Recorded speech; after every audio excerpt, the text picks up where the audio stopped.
Welcome back. Here's a news of the day type video for today as things are moving along and it's Tuesday. So, announcement today? No, not exactly. So, we heard yesterday from Gary Bettman that they're down to 9 likely locations where they might be able to have hub cities, 8 or 9. The word that, we've heard from Chris Johnson, I don't see any reason not to think that Vegas and Columbus would necessarily be front runners. The one thing with that is the NBA would be looking at Vegas as well. That's always been the rumor that the NBA was looking at Vegas as a place where they could restart.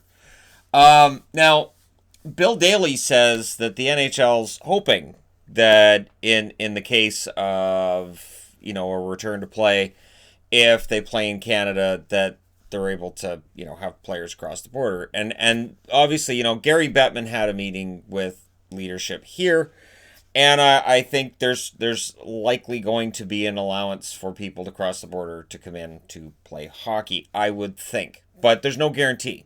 So this is part of the reason why Canada is on the bubble. And I understand why there's people saying you can't make special allowances for hockey players. The border closure's been extended to June 21st. They just every month you're going to look at this, and every month you're going to say, all right, well we're gonna extend it, or we're going to open. So this is a matter of just looking at your numbers and saying, all right, where are things getting better, where are things getting worse, and what are the risks at stake. So they've just decided to keep the border closed till June. And I know there's been all kinds of rumors about how long they're closing it and how, honestly, it is a month to month thing. So, and what this does is it pushes everybody's plans back. So, for instance, I was supposed to go to Vegas in March. I may very well have said, all right, well, I'll delay it until July. I'll delay it until September. I'll delay it until, see, and then a lot of other people would be doing the same thing. So I think the fear is that as you open the border, everybody's just going to go crazy, and everybody's going to go on trips, and we're, especially with it being summer and all. So we'll see what they do, and we'll see if there is an exemption made for athletes, which has been allowed already in certain parts of the states where they're saying they're essential workers, which is weird, but okay. Or at the very least, they're treated like that's a different thing. Sports, that's different. So we'll see whether or not that's the case. And even in California, they're starting to say, well, while we have these orders to shelter in place, we may look to make exemptions for professional sports. I'm not here to talk about the morality of it. I'm just here to tell you what's going on. The last paycheck for NHL players is still undecided, while they are hoping to have a decision on what they're going to do with the rest of the season and what the plan might be within the next 7 to 10 days. So the NHLPA and the NHL leadership are deciding how this is going to work. And the players keep kicking that last paycheck down the road. And I think that's why. I think if they decide to play out the rest of this season somehow, some way, right, hub cities, and they save some level of revenue, they may very well say, fine, we'll take that check and pay 14% escrow on it. But if the NHL decides to cancel, they may take that last paycheck and just throw the whole thing into escrow, which is their option. Escrow payments are going to go through the roof next year. It's just thrown out there. Those escrow payments are going to go through the roof. It is tied to league revenue. The league's going to hold back an excessive amount of money from players. And I'm thinking probably, as high as 35-40%. Because if you're of the mind that, well, they can't drop the cap. Okay, so since revenues are tied to the paychecks, then they'll just have to hold it back. They'll say, all right, so we're going to pay you this. Maybe. So things could get uglier. Mikkel Boedker has signed with Lugano. So he's playing in Switzerland next year. And with his $4 million cap hit off the books for Ottawa next year, we'll see what they do with all that cap space. They're going to have a lot of cap space. Boedker had a rough run this year in Ottawa, so I hope he gets his game back over in Switzerland. And who knows, maybe he'll be a guy that 2-3 years down the road he comes back and takes another shot at the NHL. He has been a good player in the NHL before. I'm not sure what happened. I'm not sure where it kind of went off the rails for him, but hopefully he enjoys playing over in Switzerland. And he's still got the speed. So we'll see if the rest of his game comes back as well. Corey Schneider, interview with him that was posted on Sportsnet, TSN, and ESPN, all of them talking to him and asking questions about whether or not he's considering retirement, which he says no. He intends to play out the rest of his contract, and he says a lot of players right now are getting anxious Because much like us as fans, they're waiting on an answer. What are we going to do? What is the plan here? They've been sitting in place for over 2 months, and I'll come back to that. Corey Schneider, I do hope that he's able to play out the rest of that contract, and whether it's in New Jersey, which is his plan, or whether it ends up being somewhere else via a trade or whatever he does, I still like Corey Schneider, and I'd still like to see him stay in the NHL at some. And again, I understand he's had a miserable few years, but I would like to see his career continue.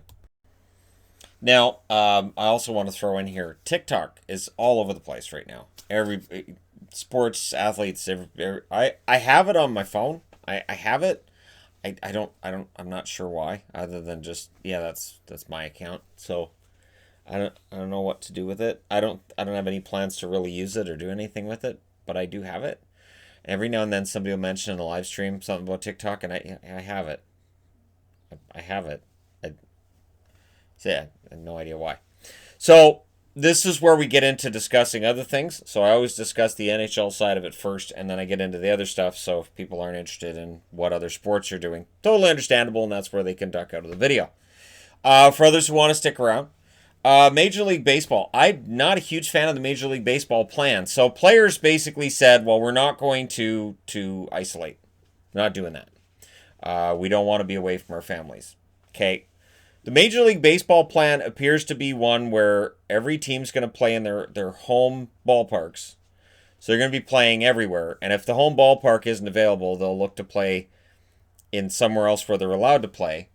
So the players are not isolating. That's the first note, that players are still out in the community.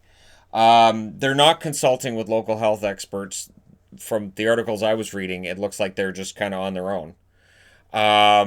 They're intending to use, there's private company I know they're using for testing. There may be multiple private companies they're using for testing, with the agreement that they'll test players multiple times a week, kind of thing, and that those tests just won't be ones that take away from the public. So they're very, very vocal about we don't want to take anything away from the public, but I don't like the sound of that at all. And they've even said that if a player tests positive, well, that player just gets removed from the lineup. So there's some concern, and I know the NHL, that would be the same concern, right? I get it, but the NHL is discussing things with local health officials. Also, the NHLPA has been self-isolating since March 12th.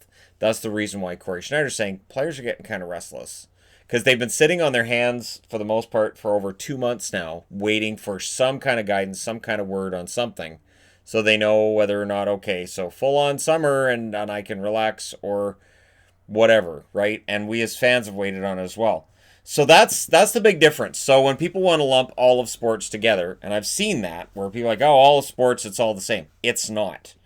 The sports are approaching it very, very differently. And NBA players and owners seem to have the same idea as NHL. So while, yes, there are NBA players who have come out and said that, we don't want to play. And Charles Barkley came out and said, just cancel it. LeBron James came out and said, I'd like to salvage the season. Mark Cuban thinks they're going to be able to salvage the season under certain conditions. And so, those are powerful names right there. And it sounds like the NBA has the same idea as the NHL. Major League Baseball, they played through the Spanish flu. They did. So, right? And so this is kind of a Major League Baseball thing. The difference is, back when that was going around, it was basically, if you don't want to play, we don't care, get in the field. And now baseball players have much greater say in what happens. And one thing that you see in these kinds of situations is, for leagues who haven't necessarily treated their players well, this is a time where players say, hey, we have the say now, we have the power. So if you guys can say whatever you want, but we're not going to play, because forget it. And this is where having a union and an ownership that get along and can talk in good faith is important, and I think the NHL is getting there. The NHL's had their issues, obviously, when you have lockout, wiped out seasons, but it feels like things are a lot better now between the union and management than it was 15 years ago. And one thing they may look at, NASCAR's ratings were up 38% at last weekend's event over their last event, which was, I believe, March 8th. So 38% rise in viewers, and that's just in the U.S. I can guarantee that elsewhere, there were a lot more people who were watching. And not only that, but NASCAR, all of their events are going to be within a very small radius over the next few weeks. And there's some talk about, hey, maybe this is what NASCAR should be doing. Maybe they're trying really, really hard to be national and go all over, and maybe they should just stick to their roots. So that's something that's sort of come out of this too, and it will be interesting to see how coming out of this, the sports world changes. There are going to be changes. And there are going to be definite changes that take place. I also want to throw in at the end here, while we're talking about whether or not they can come into Canada, if they do decide to make BC a hub and Vancouver a hub city, BC's doing well, and I've talked about this in videos, and then the comment section explodes. So I'll just say this. Currently, there are 335 active cases in BC, and there were 16 new over the weekend. So that's Saturday and Sunday. The important thing in the midst of all this, so if people are looking at stats, I stay out of the total numbers. I look at active numbers, and I look at death totals. Those are the two things I look at. And because the overall numbers, yeah, they're ugly. And so I stay away from the overall, because the overall includes people who've got better. The overall includes people who got, anyways, it's a whole other thing. And I understand the concerns. I do. And I'm just here daily to report on what's going on with the hockey world, and any potential return. And I will commend the NHL for, I think, being more cautious than Major League Baseball, more cautious than others as well. Definitely more cautious than UFC. UFC got an event done, yes.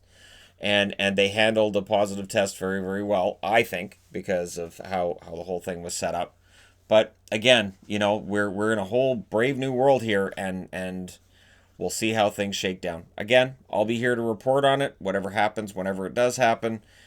Be safe, stay as safe as possible out there, as I always say. And hey, thank you guys so much for all your support. Do hit like and subscribe if you're browsing your way through. You just happened upon this video. I will talk to you again soon.